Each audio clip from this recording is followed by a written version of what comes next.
My name is Hudson Pierce. I'm 46 years old, and I built something most people only dream about.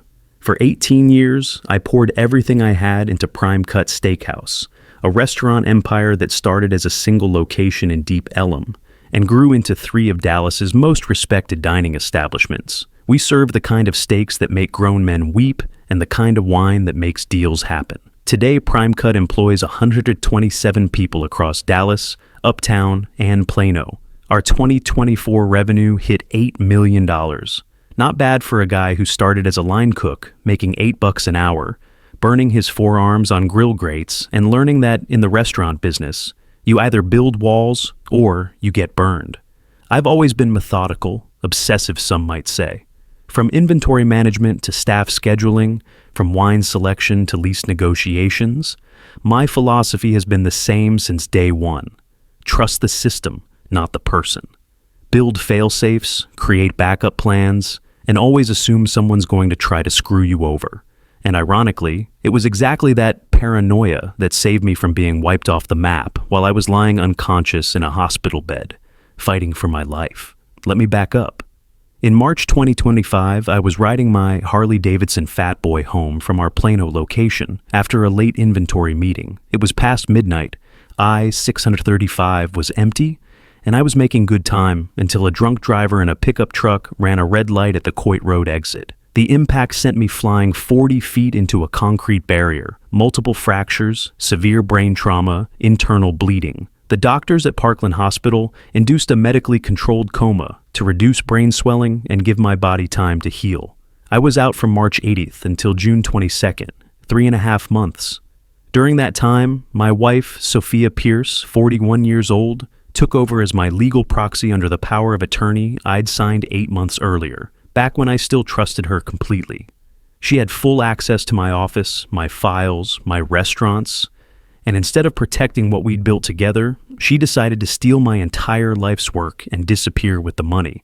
If you enjoy stories of cold-blooded revenge and shocking betrayals like this video, and subscribe to the channel now, there are brand new unreleased stories here every day, each one more intense than the last. Sophia didn't waste any time. Within 3 weeks of my accident, she began systematically transferring ownership of all 3 Prime Cut locations to a shell company called Lone Star Hospitality LLC, registered under her name only. She forged medical documents declaring me permanently brain damaged. She told my management team that the transfers were necessary to keep the restaurants operating and that it's what I would have wanted. Behind closed doors, she was already in negotiations with a restaurant investment group out of Houston, preparing to sell off everything I'd built for a quick $6.2 million cash payout. To our friends and the Dallas food community, she played the devastated wife perfectly. She wore black to the hospital every day, posted heartbreaking updates on Instagram about staying strong for Hudson, about keeping his dream alive. The Dallas food bloggers ate it up. She even did an interview with D Magazine about the challenges of running restaurants while caring for a comatose spouse. But the truth was simpler and uglier than anyone realized. It was greed, pure, calculated greed, and she thought I'd never wake up to stop her. Here's the thing, though. I saw it coming. Not the accident, not the coma, but Sophia's betrayal. I'd been suspicious for months before that night on I-635. She started asking strange questions about business succession, about what would happen to the restaurants if something happened to me. She pushed me to update our prenuptial agreement to give her more control, which I refused. I'd catch her on the phone in my home office, whispering to people I didn't recognize about asset valuations and exit strategies. When I asked who she was talking to, she'd claim it was a financial advisor helping her understand our investments better. The final straw came in February, a month before the accident. I walked into our master bedroom and found her laptop open to an email thread with someone named Warren Keller from a Houston investment firm. The subject line read, "Preliminary Valuation, Prime Cut Restaurant Group." The email discussed potential acquisition scenarios and asked for detailed financial statements. I didn't confront her. I didn't make a scene. Instead, I did what I do best in the restaurant business. I prepared for the worst-case scenario. I called my longtime attorney, Brooks Manning. Brooks had been with me since I opened the first location in Deep Ellum. He's the kind of lawyer who doesn't speak unless he has something important to say, and when he does speak, people listen carefully. I told him about Sophia's suspicious behavior. I told him I needed protection, not from competitors or health inspectors, but from the person sharing my bed every night. Brooks didn't ask questions. He just nodded and said, "Let's make sure she can't touch anything without triggering alarms." Together, we restructured the LLC operating agreements for all 3 restaurants. We embedded what Brooks called an automatic asset protection clause deep in the legal architecture. The mechanism was simple but airtight. Any transfer of ownership stakes without my physical presence and assigned mental capacity, affidavit from 2 independent physicians would trigger an immediate system-wide lockdown, all assets frozen, all transactions reversed, and a full forensic audit would launch automatically, no authorization required. It was self-executing, like a digital landmine buried in the corporate structure. I also gave Brooks sealed instructions in case the clause activated. He locked the envelope in his office safe and told me, "I hope we never have to open this, Hudson." 3 months later, he opened it. While I was fighting for my life in that hospital bed, while Sophia was moving money and signing forged documents and planning her new life in Houston, the clause activated. Every ownership transfer she attempted was automatically voided. Every bank account she tried to access was frozen. The forensic auditors started pulling records, tracing wire transfers, cataloging every forged signature and every fraudulent document. Sophia didn't notice a thing. She thought she was winning. Meanwhile, my restaurant managers were getting confused. Caleb Rodriguez, my general manager since the Deep Ellum days, started asking questions when Sophia tried to change vendor contracts and modify the wine program. When she couldn't provide proper authorization documents, he quietly refused to implement the changes. Isabel Hernandez, our head accountant, noticed unusual withdrawal attempts from our business accounts. Large transfers to accounts she'd never seen before, all bearing Sophia's signature, but lacking my required co-authorization. Isabel called Brooks directly. "Something's not right," she told him during a quiet phone call from her office. "Mrs. Pierce is trying to move money around, but the paperwork doesn't match what Mr. Hudson set up. Should I be concerned?" Brooks's response was calm but firm. "Don't authorize anything. I'll handle this." Within hours, Brooks had contacted the forensic accounting firm we'd put on retainer. They began their work immediately, pulling digital records, tracking every transaction attempt, building a comprehensive timeline of Sophia's activities. The beauty of our system was its invisibility. Sophia could sign all the documents she wanted, meet with all the investors she could find, but every single transaction was being automatically reversed before it could complete. She was building a house of cards on quicksand, and she had no idea the ground was already collapsing beneath her. When I finally woke up on June 22nd, the first thing I noticed was how quiet everything was. No machines beeping, no nurses rushing around, just Brooks sitting in a chair next to my bed, reading the Wall Street Journal like he was waiting for a delayed flight. "How long have you been here?" I asked. My voice sounded like I'd been gargling gravel for 3 months. "About an hour. The doctor said you'd be waking up soon." He folded his newspaper and set it aside. "How do you feel?" "Like I got hit by a truck. How bad is it?" Brooks smiled, and it wasn't a reassuring smile. It was the smile of a predator who just watched his trap spring shut. "She dug her own grave, Hudson. All she needs now is someone to push her in." Brooks visited me officially 2 days after I woke up. He walked into my room carrying his leather briefcase and set a thick manila folder on my bedside table. "This is everything she did while you were out," he said. I opened the folder with shaking hands. Bank statements showing attempted transfers of $6.8 million. Forged medical documents from a fictitious neurologist declaring me permanently incapacitated.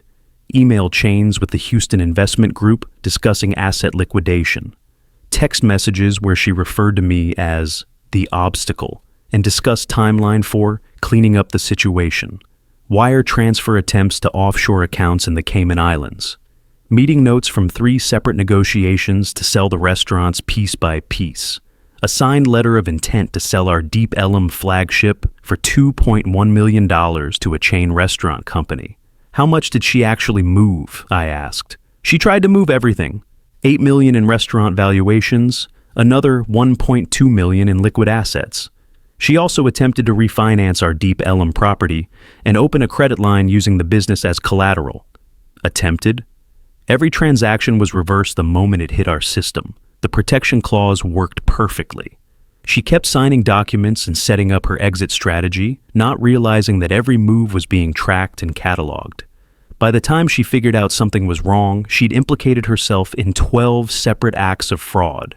I leaned back against my hospital pillows. My head still ached constantly, but hearing this, I felt nothing but cold satisfaction.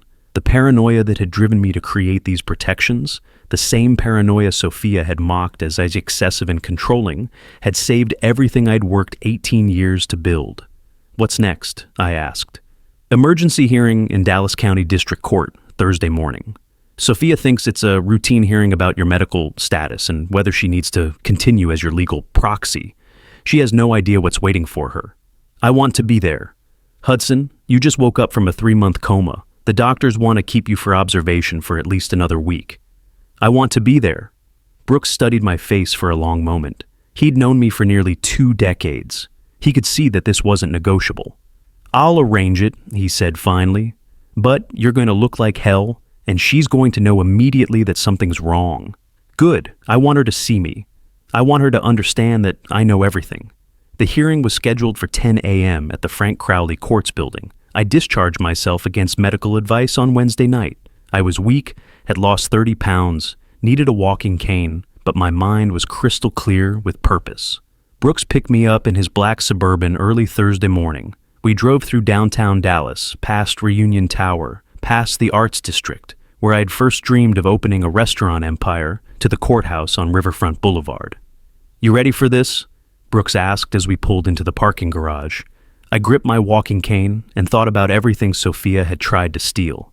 My restaurants, my employees' livelihoods, 18 years of blood and sweat and burned forearms. I've been ready for months. The courtroom was small and sterile, with that particular smell of old wood and disappointment that seems to permeate every courthouse in America. Brooks, me, Judge Patricia Owens, a court reporter, and Sophia's attorney, a nervous-looking guy named Preston Walsh who kept checking his phone like he was expecting better news from somewhere else. Sophia arrived 20 minutes late. She walked in wearing an expensive black Armani suit, hair perfect, makeup flawless. The grieving wife performance was Academy Award worthy. She'd clearly spent considerable time and money maintaining the illusion that she was the suffering widow of a tragic accident victim. Then she saw me sitting at the plaintiff's table. Her face went completely white. The color drained so fast I thought she might faint right there in the aisle. She stopped mid-step, gripping the back of a wooden bench to steady herself. Her attorney whispered something urgent in her ear, but she didn't respond. She couldn't respond.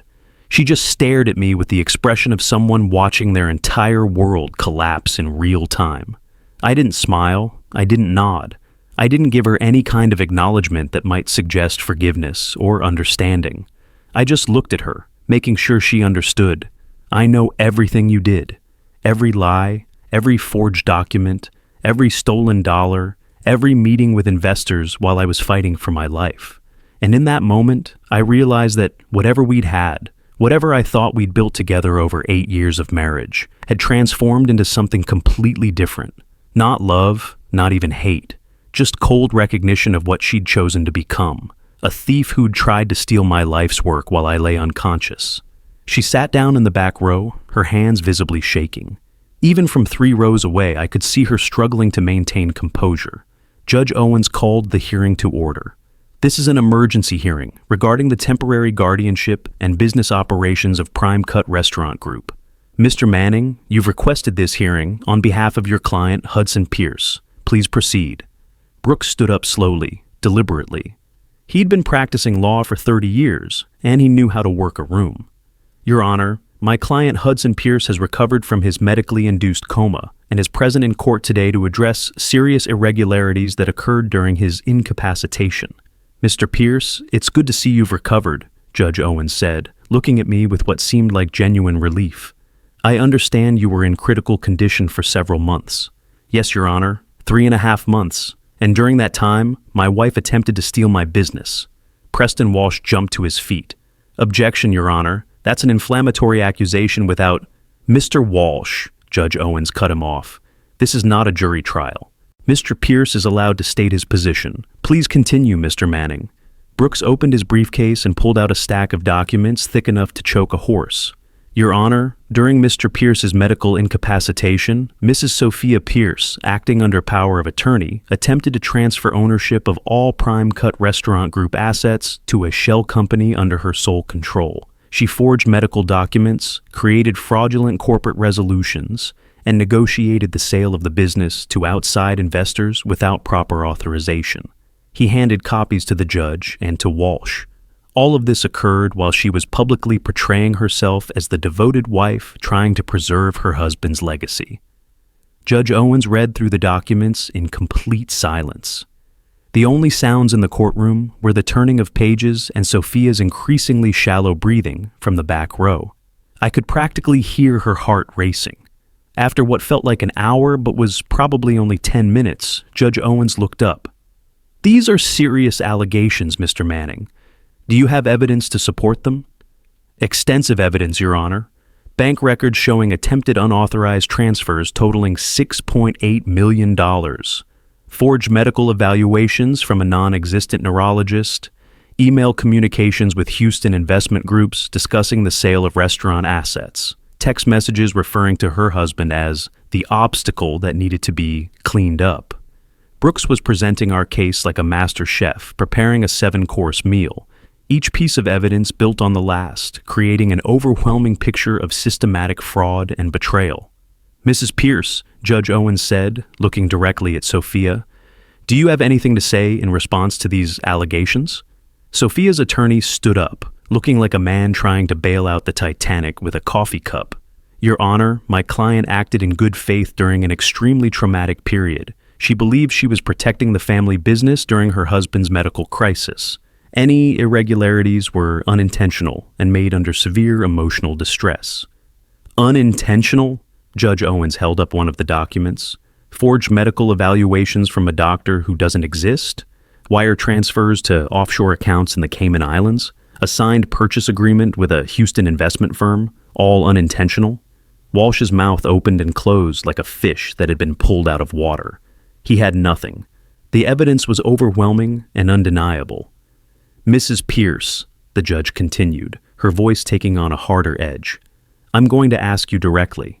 Did you knowingly attempt to transfer assets belonging to Prime Cut Restaurant Group to a company under your sole control while your husband was in a medically induced coma? Sophia stood slowly, her legs barely supporting her weight. When she spoke, her voice was barely audible.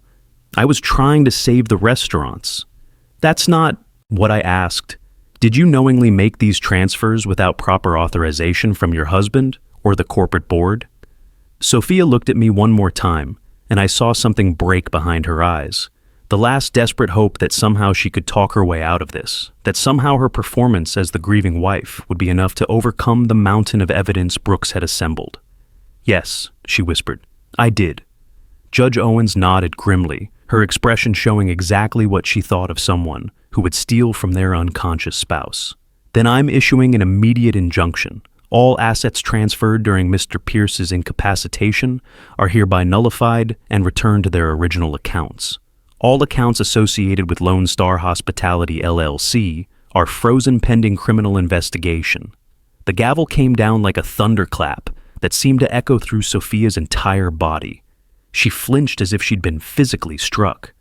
Additionally, Judge Owens continued, I'm referring this case to the Dallas County District Attorney's Office for criminal prosecution.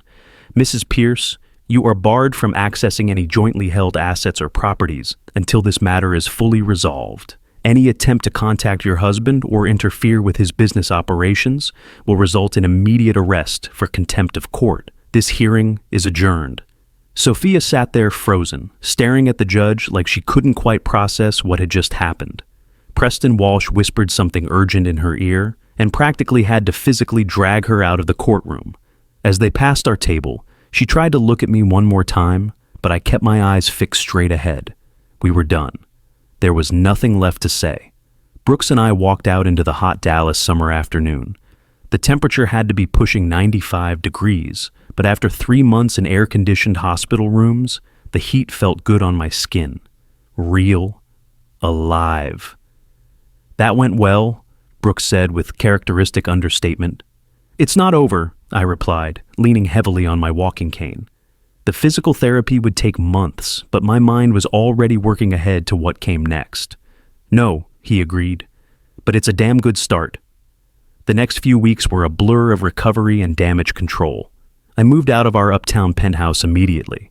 Too many poison memories in those rooms. Too many nights lying awake, wondering if the woman next to me was planning to destroy everything I'd built. I found a furnished apartment in Lower Greenville, nothing fancy but clean and quiet, while the legal proceedings continued. The doctors wanted me doing physical therapy 4 times a week. My balance was still off from the brain injury. I had persistent headaches that would spike without warning, but I pushed through it. I had restaurants to save and employees depending on me. Meanwhile, Sophia's world continued to collapse in spectacular fashion. She burned through 4 different attorneys in 3 weeks. Each one reviewed the evidence Brooks had assembled and either withdrew from the case immediately or advised her to accept whatever settlement offer we put on the table. The paper trail was absolutely devastating. Her first attorney quit after 2 days. The second one lasted a week before realizing the case was hopeless. The third one tried to negotiate some kind of plea arrangement, but by then the Dallas County DA had opened a criminal investigation and wasn't interested in deals. By July, word was spreading through the Dallas restaurant community about what had happened. The story was too good not to tell. Restaurant owners started calling each other, sharing the details, using our situation as a cautionary tale about trusting the wrong people with too much power. Some of the food bloggers who'd written sympathetic pieces about Sophia during my coma quietly deleted their posts. The D magazine interview that had painted her as a devoted wife suddenly looked like evidence of calculated manipulation. Her social media accounts, once full of inspiring messages about staying strong during crisis, became a public relations nightmare. In August, Sophia filed a desperate counter-motion claiming emotional abuse and coercion throughout our marriage. She submitted a 40-page affidavit describing years of alleged psychological manipulation and financial control. Her new attorney, some hotshot from a big firm in Houston, actually seemed to believe they had a case. Brooks destroyed it in less than a week. Phone records showing normal, loving communication between us right up until the day of my accident. Restaurant staff willing to testify that we seemed happy together, that I never spoke badly about her or tried to control her activities.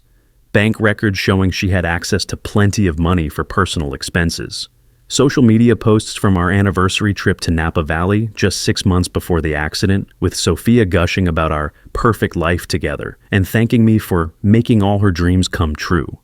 Most damning of all were the text messages to her sister from 2 weeks before my accident. If something ever happened to Hudson, I'd finally be free to live the life I deserve. Sometimes I wish he'd just disappear so I could start over. When Brooks presented those messages to Judge Owens, she called the counter-motion a transparent attempt to muddy the waters and threatened sanctions for any further frivolous filings. The Houston attorney withdrew from the case the next day. While this legal circus played out around us, I focused on what mattered most: rebuilding my restaurant empire. Caleb Rodriguez had done an incredible job, keeping all 3 locations running smoothly during the crisis. Not only had we not lost any major customers, but our regular guests had actually rallied around the restaurants when word spread about what Sophia had tried to do. People were pissed, Caleb told me during one of our weekly meetings. Nobody likes hearing about someone trying to steal from a guy in a coma. Made them want to support us even more. Isabel Hernandez had protected our financial systems like a guard dog. Every questionable transaction attempt had been documented and reported. Every forged signature had been flagged and preserved as evidence. Her meticulous record-keeping had provided Brooks with half the ammunition he'd used to destroy Sophia in court. In September, I called an all-staff meeting at our Deep Ellum flagship. About 90 employees gathered in the main dining room of our Deep Ellum location, looking nervous and uncertain. They'd heard rumors about Sophia's attempted takeover, whispered stories about legal battles and frozen accounts. Some of them were probably wondering if they still had jobs. I stood at the front of the room, still using my walking cane but feeling stronger every day. These people had been loyal to me when it mattered most. They deserved the truth. I know the last few months have been confusing and stressful, I began. I want to be completely transparent about what happened while I was in the hospital recovering from my accident. I explained everything: the attempted theft, the fraudulent documents, the legal safeguards that had triggered automatically to protect the company. I told them how Caleb and Isabel had refused to cooperate with unauthorized changes, how their loyalty had helped preserve everything we'd built together. Prime Cut is secure, I concluded. Your jobs are safe. We're moving forward stronger than ever. I built this company to survive the worst possible scenarios, and we just proved that the system works. Now we show everyone what we're capable of. The applause started slowly, then built to a standing ovation. It wasn't celebration exactly. It was relief. These people had poured their hearts into making Prime Cut successful, and they'd almost lost everything because of one person's greed. By October, Sophia had completely run out of options. The Dallas County DA had assembled an airtight criminal case. She faced multiple felonies: fraud, forgery, identity theft, abuse of power of attorney, and attempted grand theft. Her reputation in the Dallas marketing community was destroyed. Word had spread about what she'd tried to do, and no legitimate agency would hire her. Her final attorney called Brooks with a plea deal offer: full confession, complete restitution for legal fees and damages, permanent restraining order, and cooperation with the criminal investigation in exchange for a recommendation for leniency at sentencing. Part of me wanted to watch her face a jury and try to explain her actions to 12 strangers. But I was exhausted from months of legal battles and physical recovery. I wanted it finished. I wanted to move on with rebuilding my life and my business. Let's end this, I told Brooks. The settlement was signed in November. Sophia admitted everything in writing and surrendered all claims to Prime Cut or any shared assets. She paid $290,000 in restitution covering legal fees, audit costs, and lost revenue during the crisis. A permanent restraining order barred her from contacting me or coming within 1,000 feet of any Prime Cut location. The Dallas County DA proceeded with criminal charges anyway. The evidence was too strong and the crimes too serious to ignore. In December, Sophia pleaded no contest to 3 counts of fraud and 1 count of forgery. 15 months in state prison, eligible for parole after 10 months, plus 3 years of supervised probation. Her name went on every financial fraud database in Texas. I didn't attend the sentencing hearing. By then, it wasn't about revenge anymore, just the natural consequences of her choices playing out exactly as they should. Meanwhile, Prime Cut not only survived, but thrived. Word spread through the Dallas business community about our corporate security measures and what we'd survived. Other restaurant owners started asking how we'd structured our protections, how we'd defended against insider threats. We became known for more than just excellent steaks. We became the model for smart business practices in an industry where trust and loyalty matter everything. During the fall and winter, while legal proceedings wrapped up, 3 major Dallas hotel chains signed exclusive catering contracts with us. Our reputation for reliability and security made us more attractive to corporate clients. Annual revenue jumped from $8 million to $12 million by year's end. We hired 18 new employees across all 3 locations and started serious planning for a 4th location in Fort Worth. In January 2026, exactly 10 months after my accident, I bought a house in Bishop Arts District with a view of the Trinity River. Clean lines, big windows, no memories of betrayal or broken trust, starting completely fresh. Caleb became our official director of operations, the title he'd earned by keeping everything running during the worst crisis of my career. Isabel was promoted to chief financial officer, recognition for the vigilance that had helped save the company. Brooks joined our board as general counsel, cementing the relationship that had protected everything I'd built. People sometimes ask if I'm bitter about Sophia's betrayal. The answer is no, and I'll tell you why. Bitterness comes from surprise, from being caught completely off guard by someone you trusted. But I saw it coming. I prepared for it. When she made her move, she walked right into the trap I'd set months earlier. What she never understood is that I don't build things halfway. Not restaurants, not systems, not protections. When I commit to something, I commit completely, including protecting what's mine from anyone who tries to take it. Surviving this experience changes how you see everything. You noticed the small warning signs earlier, the inconsistencies between what people say and what they do. You build stronger walls and better systems. Today, PrimeCut employs 135 people across 4 locations in Dallas-Fort Worth. Our projected 2026 revenue is $18 million. We're considered one of the most successful and well-protected restaurant groups in Texas, and our story has become a case study in business schools about the importance of corporate safeguards. Every new partnership includes the same protections that saved my company. Every contract has the same automatic triggers that caught Sophia before she could destroy 18 years of work. I walk through our restaurants now, watching the controlled chaos of dinner service, seeing teams that work with precision and loyalty. And I know that no matter what happens, PrimeCut will survive and prosper. Because I didn't just build a restaurant empire, I built a fortress. And the walls are stronger than anyone realizes.